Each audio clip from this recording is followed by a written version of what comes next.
because we only have 25 minutes left because of SOLs today. Good times. It's the magical month of May, isn't it? So we all remember SOLs last year. Beautiful, beautiful. And all the computers are going too. So what I want to do is go over the prose question that we get on the essay, and then let's look at a model essay, and then let's discuss, maybe I can start drafting a response today, but most likely that'll be on Wednesday, okay? Is that cool? Yeah. All right. Okay, same thing that we discussed with the poetry, okay? Someone just choose a random year. Which one do you want to take a look at? 2011. Thank you, Ms. Sheridan. Okay, there's your poetry. And that's what you're going to get for a prose passage, okay? You're going to get something like this. The following passage is from the novel Middlemarch by George Eliot, the pen name of Mary Ann Evans. In the passage, Rosamund and Tertius Lydgate, a recently married couple, confront financial difficulties. Read the passage carefully, then write a well-developed essay in which you analyze how Eliot portrays these two characters and their complex relationship as husband and wife. You may wish to consider such literary devices as narrative perspective and selection of detail. Sounds exciting, doesn't it? I mean, that's what you're going to have to analyze. Now some of you who are more stronger in prose are sitting here going, I wish it was poetry. But I mean, seriously, like, you guys have to read this passage, and what do you have to look for? What's the first thing?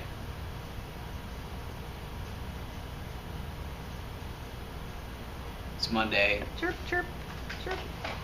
Nobody wants to respond. But I've already told you what you should look for, which is what? Not only their complex relationship, but what else?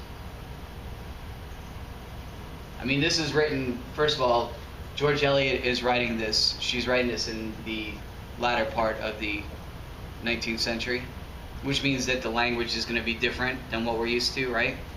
It's not going to be the Hunger Games. It's going to be Divergent, okay? Or a Steve Barry historical fiction type novel, you know what I mean? It's not going to be like Dan Brown. It's going to be very eloquent, sophisticated language. Some vernacular is going to be used that we're not used to. So what is the first thing we need to do? What does it say? What are they confronting? Financial problems, okay? You have to recognize that within the passage. Does that make sense? So find that.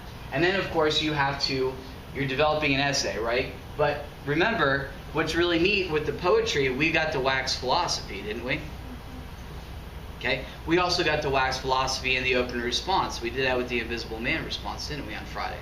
That was fun. I mean, I had a good time writing that essay, as you should as well. Okay?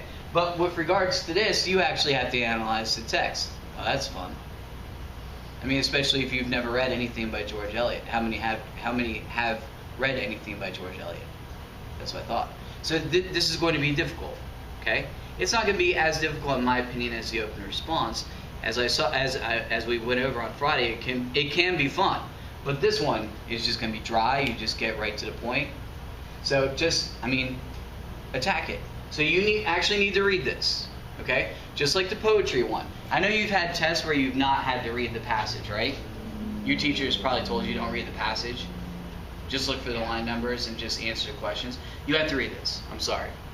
That's the strategy. You just once is fine, okay? Maybe twice if you think that you have enough time. But you read through this and you underline those words, those passages where they're talking about financial difficulties, and you also want to look for what? Literary devices, always, sure, but what else? Narrative perspective and always, okay? So that's what you need to look for. Jack, just sit down wherever you want, man. Okay. Okay? What is narrative perspective?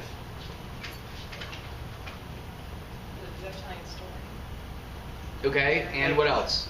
What's perspective? Like the point of view that's like you're doing the story.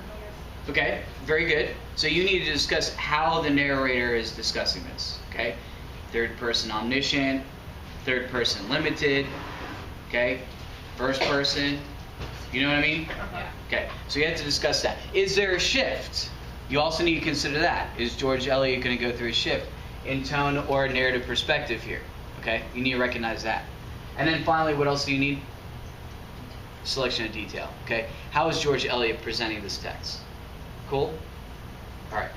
What I'm thinking is that we're going to need to take a look at this copy, and unfortunately, it looks like we're actually going to have to read it. Okay? Jack's excited. I'm glad Jack's excited. Okay? So let's read this bad boy, and then let's look at some model essays, shall we? Okay? Let's look at maybe the one that might not be as stellar as the rest. Okay? So let's go to the printer real quick. I'm going to print out, what pages do we have here? 3 and 4. And how many copies do I need?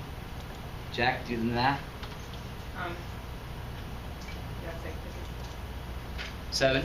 6. 6. Beautiful. Okay. Everyone go to the printer. Go get this, please.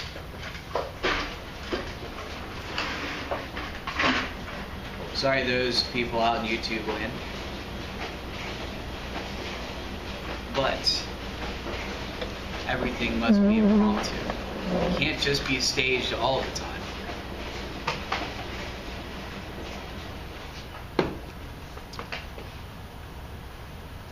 Actually, pause it if you want. No. Or just keep it going. Right. Okay. Either way. Very excited to see that we had 5 views on one of the films. 5. People are definitely getting prepared. Preferred. Oh, thank you. Okay, so while I read, you're going to be underlining, okay, where the couple is having financial difficulties.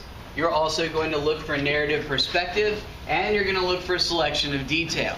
We're going to look at a model essay, and then next review session, I will write that model essay. Cool? All right, here we go. Rosamond colored deeply.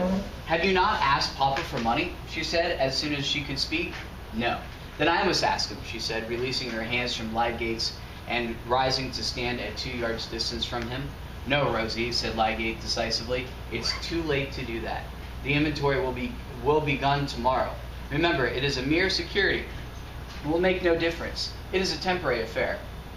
I insist upon it that your father shall not know unless I choose to tell him, added Lydgate with a more peremptory emphasis. Oh, goodness.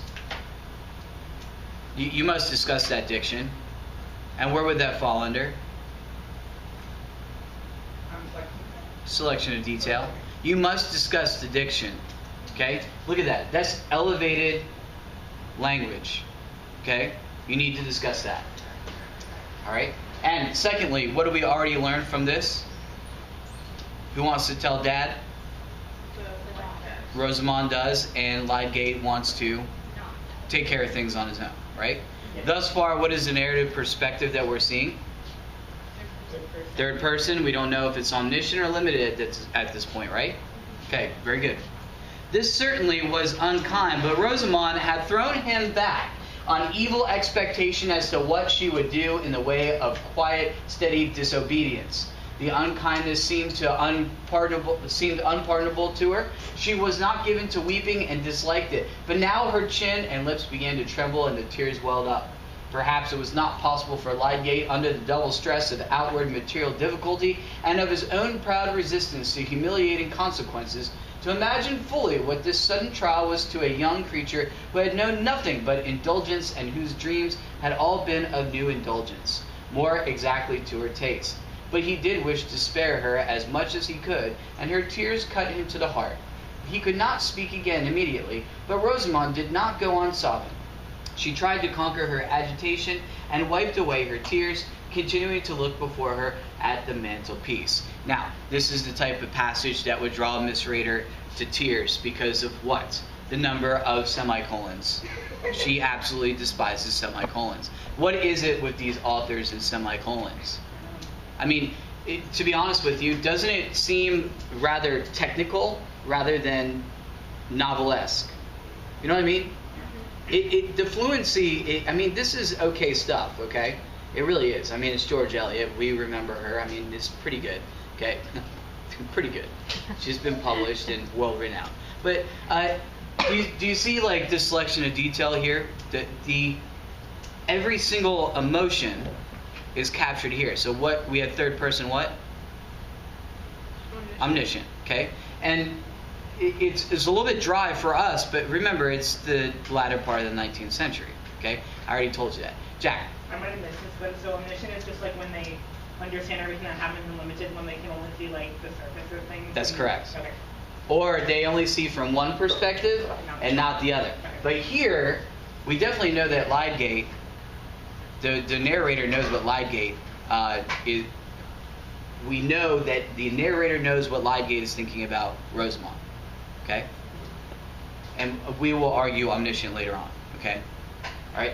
So, the semicolons is something that we need to capture. We also need to mention the elevated language. I mean, and the how long the sentence structure is. The syntax is lengthy, and some would argue verbose. The fluency is okay, but it's not terrific. I mean, it's really not. It's not like Faulkner, to be honest with you. Jack? Yeah, I was just gonna say it's not like I can see what she's saying, but sometimes hard to follow along with like because it's like point after point after point sort of thing. Like Yes. It doesn't like go into detail about anything. It kind of just throws a lot of detail at you. It's a question. And I know a lot of people out there who want to argue with it. They're like George Eliot. She's a master at fluency. Sure, but it's not Faulkner. I mean, Faulkner puts those dashes in there. He puts his own semicolons and commas, and he makes an entire paragraph one sentence. I mean, he does that, but he does it well. I mean, if you have to read it out loud, it's a torture technique. But I mean, if it, you read it and you're like, oh my gosh, there's a dead guy in the bed, and Emily Grierson's been sleeping with him. Yuck. Or you're looking through the eyes of Dewey Dellen as they lay dying. So I mean, there's some crazy, creepy stuff. This is just George Eliot discussing feelings, and nobody really cares about it. No, I'm just kidding. All right, here we go. Try not to grieve, darling, said Lydgate, turning his eyes up towards her. That she had chosen to move away from him in this moment of her trouble made everything harder to say, but he must absolutely go on. We must brace ourselves to do what is necessary. It is I who have been in fault. I ought to have seen that I could not afford to live in this way. But many things have told against me in my practice, and it really just now has ebbed to a low point. I may recover it, but in the meantime we must pull up. We must change our way of living. We shall weather it. When I have given this security, I shall have time to look about me, and you are so clever that if you turn your mind to managing, you will school me into carefulness. I have been a thoughtless rascal about squaring prices. But come, dear, sit down and forgive me. Okay, so Lydgate on the surface looks like a pretty good guy, right? What has he done? Basically saying that he messed up with the money and that she's right and she can help him fix it. Absolutely. Okay? So we need to make sure that we understand that. That's good for a selection of detail. Okay? That Lydgate is taking responsibility for the failures of the family. He is basically saying, I'm sorry, okay? And you need to teach me how to be a better spender. Okay? All right. Lydgate was bowing his neck under the yoke like a creature who had talents but who had reason to, which often reduces us to meekness. Oh, look at that. Did you all catch that? What did you catch? Whenever this changes, you need to recognize this immediately.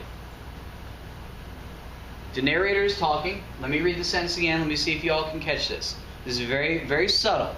But at the same time, there should be a red alarm going off. Lydgate was bowing his neck under the yoke like a creature who had talents, but who had reason to, which often reduces us to meekness. Yes. Did you all catch that shift? You should have caught it. It's very subtle. It changes the whole perspective. Whoa, look at that. We're all encompassed into this whole passage. Us is important. Okay? Also, I have a nice simile and metaphor there. Did y'all catch that? The yoke and the talons. This is pretty cool. Alright, so y'all need to catch that.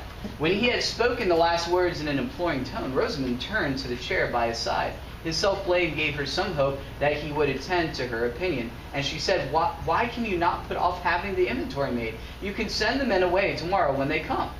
I shall not send them away, said Lydgate, the peremptoriness rising again. Was it of any use to explain? I mean, come on. Who uses that word anymore? Nobody. If we left Middlemarch, there would of course be a sale, and that would do as well. But we are not going to leave Middlemarch. I am sure, Tertius, it would be much better to do so. Why can we not go to London or near Durham, where your family is known? We can go nowhere without money, Rosamond. Your friends would not wish you to be without money, and surely these odious tradesmen might be made to understand that and to wait if you would make proper representations to them. This is idle, Rosamond, said Lydgate angrily. Shift. You must learn to take my judgment on questions you don't understand. I have made necessary arrangements and they must be carried out. As to friends, I have no expectations whatever from them and shall not ask them for anything. Rosamond sat perfectly still. The thought in her mind was that if she had known how Lydgate would behave, she would never have married him. Okay, again, that third person omniscient. Okay, and notice all the shifts, right? Lydgate, cool, not cool. Rosamond going, okay, she's frustrated. And the whole fact that she would not marry him is also important. We have no time to waste now on unnecessary words, dear, said Lydgate, trying to be gentle again. There are some details that I want to consider with you. Dover said you will take a good deal of the plate back again and any of the jewelry we like. He really behaves very well. Are we to go without spoons and forks then, said Rosamond, whose very lips seemed to get thinner with the thinness of her utterance. She was determined to make no further resistance or suggestions. Now, one thing you also want to try to catch, sometimes authors will do this. Did you notice this too? This happened 3 other times within the passage. Whose very lips seemed to get thinner with the thinness of her utterance. Did you all notice, like, thinner, thin, thinness, sorry? Like, that's repeated throughout. What effect does that have? I often tell you in teaching you technical writing to not do that. Why? Because, like, I don't know, it just, like, I guess it, like, throws off your flow a little. It does. It's redundant. When you hear the word several times and it's just like, I don't know, it just doesn't sound quite well put together. Like, when you can, like, describe something, like, it's, I don't know, I can't really describe it. No, you're absolutely right, Jack. You're on the right track because it does ruin the fluency. It's redundant, okay? It stops people whose very lips seem to get thinner with the thinness. Oh, she pursed her lips. You know what I mean? Like, why did she choose to say it that way? It might be like, one's relating to her physical appearance, the other one's relating to how she's feeling or something like that. Okay. Absolutely. She's definitely like this close to just saying, see you later. Right? Yeah. Absolutely. Okay. So, what do we get from this whole passage? What's the narrative perspective? Third person omniscient draws in the first person, trying to encapsulate all of us into the actual passage so that we can understand the mindset of who? More so than the other. More so Rosamond, right? Yeah. Okay. We definitely want to relate more with her. Why? Well, George Eliot's a woman, right? Yeah. So she would naturally want us to side with the woman here. The woman's perspective is the right one. And, sorry, Jack, but you're the only dude here. Women, is Rosamond right in this particular situation? I would think so. Yeah, I mean, you're in dire financial circumstances, reaching out for help. What's the shame in that? When people are willing to give you help, why would you not ask for it? But you would basically describe Lydgate as what? Proud. Proud. And what happens to proud people? They fall even further down. Okay? And that's going to be one of the conflicts of this particular story. You can't tell that, right? So by drawing in all of this stuff, do you see what we're doing? I know you're not able to have a discussion like you can't just turn over to Ashley and sit there and say, let's discuss this passage and let's write an essay. I mean, it's the AP test, right? You can't do that. But if you mouth out, just like I told you to do with the poem, if you mouth out, if you read it, because I know some of you are going to be sitting there going, whoa, got to write an essay. If you mouth out like this passage, it's going to be a lot easier. Like, why is this here? Why is that there? And remember what I told you. And there are some people out there that agree, some that disagree. You don't have to be right. Just throw what you want out there and back it up with your textual support. And you have to saturate this with textual support, don't you? You got to. Okay? Now, this is the passage. Let's get to a model essay because we can at least get through one model essay. And then next class, our next review session on Wednesday, we'll look at it again, and then I'll write a response. Okay? Let's do this. 2011, right? Question 2. Let's look at a stellar response. I agree. Ooh, let's look at this one. It's short.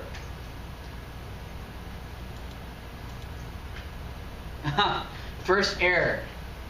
You'll catch it. George Eliot, in his novel Middle... Already dock points. I mean, the very prompt says that George Eliot is a pseudonym for a woman. I mean, it is. Oh, I just, like, both feet. It's Monday, isn't it? Both foot. All right, George Eliot, in his novel Middlemarch, makes effective use of literary devices such as narrative perspective in which the novel is written, and also attention to detail to characterize the relationship as husband and wife of Lydgate and Rosamund. What did you just learn in that paragraph, other than the fact that he has no idea who George Eliot is? Just parroted the prompt. There's no in Middlemarch by George Eliot, a woman. You don't need to put that in there. Okay? Is about what? And reveals what about the human condition. That is the first thing that you say. Always. Always.